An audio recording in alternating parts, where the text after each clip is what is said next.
تو میری کوشش تھی کہ مجھے کسی طرح اس ادارے میں داخلہ مل جائے. تو ٹیسٹ وغیرہ دیے, کچھ کوشش کی, تو مجھے جامعہ دارالعلوم کراچی میں داخلہ مل گیا. اور پھر جو میری سنہری دور اسے میں کہوں گی کہ جو شروع ہوا, تو مجھے ایسا لگتا تھا کہ میرا دن ہے اور رات ہے, بس مجھے پڑھنا ہے اور بس تعلیم ہی جو ہے وہ میرا اوڑھنا اور بچھونا ہے. مجھے ایسا لگتا تھا زندگی میں مجھے کبھی زندگی مجھے موقع نہیں دے گی, یہ میرے دن ہیں اور ان کو مجھے جو ہے وہ کارآمد بنانا ہے اور کام میں لانا ہے. تو شاید مجھے کبھی آئندہ موقع نہیں ملے گا پڑھنے کا, تو میں جو سمیٹ سکتی ہوں یہاں سے سمیٹ لوں.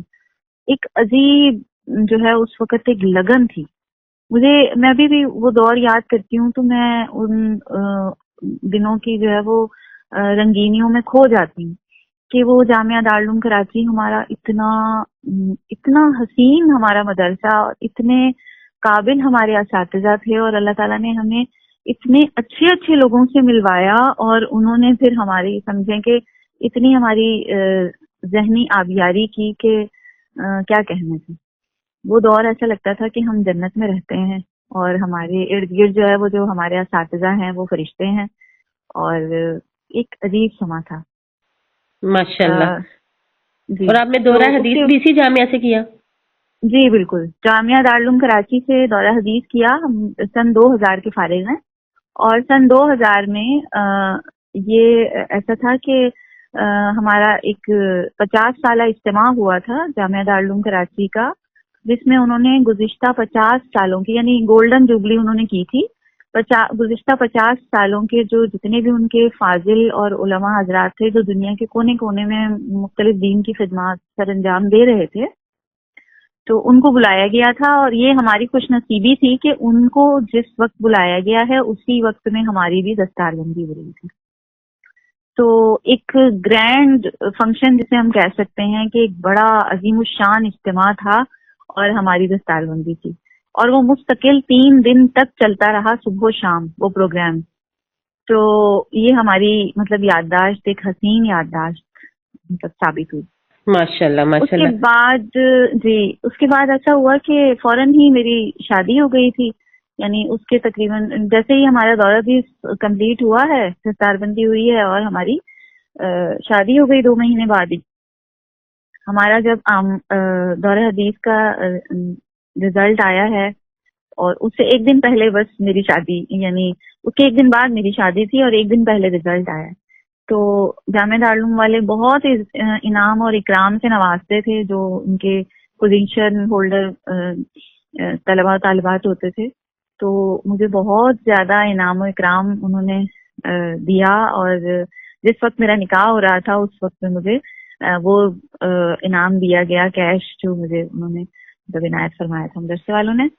اور میں اپنے ان اساتذہ کو بالکل نہیں بھولوں گی, بلکہ ان کی رہنمائی قدم قدم پہ میرے ساتھ رہی, اور آج تک الحمدللہ ان کی رہنمائی میرے ساتھ ہے. میرے اساتذہ میں مفتی رفیع عثمانی صاحب, مفتی تقی عثمانی صاحب, مفتی رفیع عثمانی صاحب کے ایک ہی بیٹے ہیں مولانا زبیر اشرف عثمانی صاحب, وہ میرے اساتذہ میں شامل ہیں. مولانا راحت علی ہاشمی صاحب, مفتی عبد المنان صاحب ماشاءاللہ جو ابھی جامعہ دارالعلوم میں دارالافتاء کے جو ہے وہ قدیم اساتذہ میں سے ہیں, اور ان کے فتاوا میں تو مطلب جو دارالعلوم کے فتاوا ہیں وہ ان کے دستخط کے بغیر اور ان کی مہر کے بغیر نامکمل رہتے ہیں. تو میں ان کی بہت چہیتی شاگرد تھی, اور زندگی کے بہت سے معاملات میں ان کی رہنمائی مجھے رہی, شادی کے بعد بھی, بچوں کے حوالے سے بھی, آگے تعلیم و تربیت کے حوالے سے.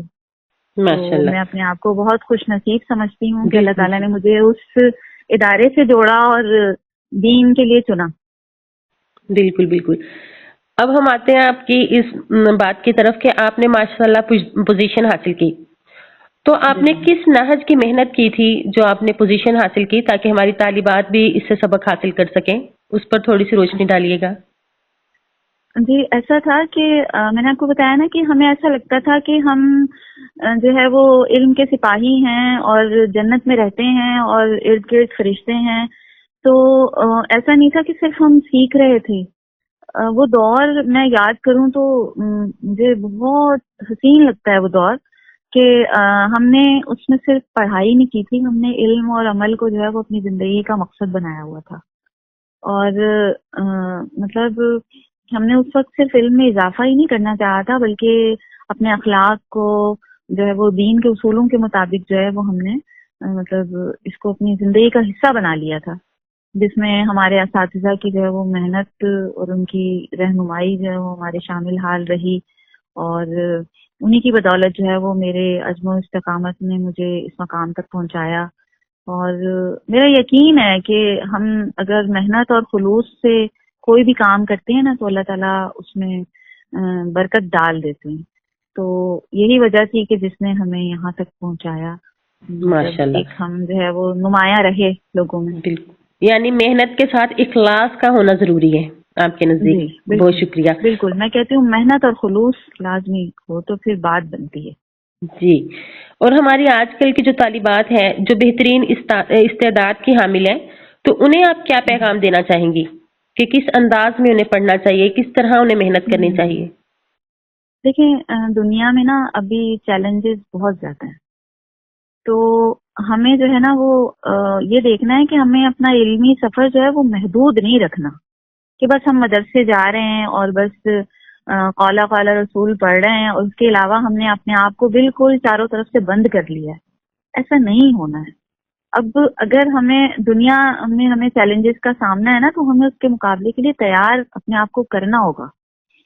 تو میں کہتی ہوں کہ ان کا جو تعلیم کا اصل مقصد ہے نا وہ ان کا صرف نالج میں اضافہ نہیں ہونا چاہیے، بلکہ انسانیت کی بہتری اور دین کی خدمت ہونا چاہیے. اور ایک تو یہ ہونا چاہیے کہ دیکھیں وہ جو بھی کام کر رہی ہیں نا وہ اپنے مقصد میں مخلص رہیں، کہ مطلب تن من دھن لگا دیں. ایک تو خلوص نیت سے کریں، دوسرا محنت کریں، وقت کی قدر کریں. وہ یہ سوچ لیں کہ یہ وقت میرے پاس دوبارہ نہیں آئے گا. اگر یہ 6 سال وہ لگا رہی ہیں پڑھ رہی ہیں تو اس کو ایک ایک منٹ کو جو ہے وہ اس کو قیمتی سمجھے. اور دوسرا میں یہ کہوں گی کہ وہ اپنے معاشرے کے لیے نا پازیٹیو رول ماڈل بن جائے. ایسا نہ ہو، میں نے دیکھا ہے اکثر لڑکیوں کو کہ مطلب وہ دین کا علم تو حاصل کرتی ہیں لیکن وہ بالکل دنیا سے کٹ جاتی ہیں. انہوں نے مطلب پردے کا مطلب یہ نہیں ہوتا ہے کہ ہم اپنے رشتہ داروں سے، اپنے جو بھی مطلب حلقہ احباب ہیں ان سے بالکل ہم کٹ کے ایک کونے میں بیٹھ جائیں اور ہمارا سوشل بائیکاٹ ہو جائے لوگوں سے. نہیں، بلکہ ہم پازیٹیو رول ماڈل بن سکتے ہیں. ہم پردے میں رہ کے بھی سب کچھ کر سکتے ہیں. تو میں یہ کہوں گی کہ آپ جو ہے وہ مطلب ان طالبات کے لیے میرا پیغام یہ ہے کہ اپنے دین کے اصولوں کو اپنی زندگی کا حصہ بنا لیں، ان پر کمپرومائز نہ کریں. اور آئیں گے چیلنجز، بہت ساری چیزوں میں مشکلات ہوتی ہیں، تو اس کے لیے اللہ تعالیٰ سے وہ مدد مانگتے رہیں. اور کیونکہ اللہ تعالیٰ ہی ہے اصل رہنما اور وہی انشاءاللہ ہماری رہنمائی کرتا رہے گا. جی بالکل. اچھا، امت مسلمہ کو اپنے علم سے نفع پہنچانے کے لیے آپ نے سوچا کہ آپ کو کیا کیا کرنا چاہیے، یعنی آپ کا کیا ٹارگٹ ہے؟ میں تو یہ کہتی ہوں کہ امت مسلمہ کو اگر ہم اپنے علم سے نفع پہنچانا چاہتے ہیں نا تو سب سے پہلی چیز یہ ہے کہ ہم اپنے علم کو واضح اور آسان انداز میں پھیلائیں. ہم وہ صرف اور نحو کے قواعد نہ بتانے لگ جائیں اور دین کو مشکل نہ بنا دے لوگوں کے لیے. ایسا انداز اپنائیں کہ ہر شخص آسانی سے آپ کی بات سمجھ لے، چاہے وہ تعلیم یافتہ بیک گراؤنڈ سے ہو یا نہ ہو. اور آسانیاں بانٹیں، آسانیاں پھیلائیں. دین آسان لوگ سمجھیں گے تو دین کی طرف آئیں گے. تو اور یہ ہے کہ تعلیم اور تربیت بھی ایک ساتھ ساتھ ہو. ایسا نہ ہو کہ بس آپ تعلیم تو دے رہے ہیں اور تربیت کی طرف آپ کی توجہ نہیں ہے، تو پھر مشکل ہو جائے گی عمل کرنا. مطلب ایک ایسا علم جس میں عمل کا فقدان ہو تو وہ ایسا علم تو تباہ کن نتائج لائے گا نا. اور امت مسلمہ کو علم سے نفع پہنچانے میں ایک جو ہے وہ میں یہ بات کہوں گی کہ ڈیجیٹل دور ہے، تو ڈیجیٹل پلیٹ فارم کو ہمیں استعمال کرنا چاہیے. مدارس کے طلباء کو لوگ فور گرانٹیڈ لے لیتے ہیں اور وہ یہ سمجھتے ہیں کہ ان کو تو دنیا کا کوئی علم نہیں ہے.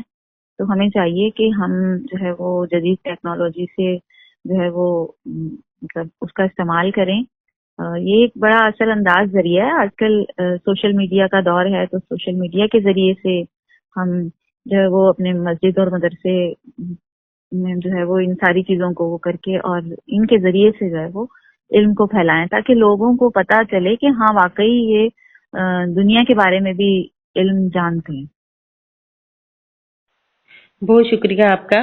آپ نے تو ماشاءاللہ پورے اہل مدارس کو ہی ایک پیغام دے دیا کہ ہمیں ان چیزوں پر اپنے بچوں کو بھی لانا ہوگا، یعنی اپنی طالبات کو بھی، اور خود جی بھی جی ہمیں یہ چیزیں جی سیکھنی ہوں گی، ڈیجیٹل چیزیں.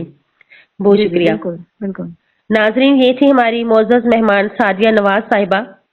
اگلے انٹرویو تک کے لیے اجازت چاہوں گی. السلام علیکم ورحمۃ اللہ وبرکاتہ.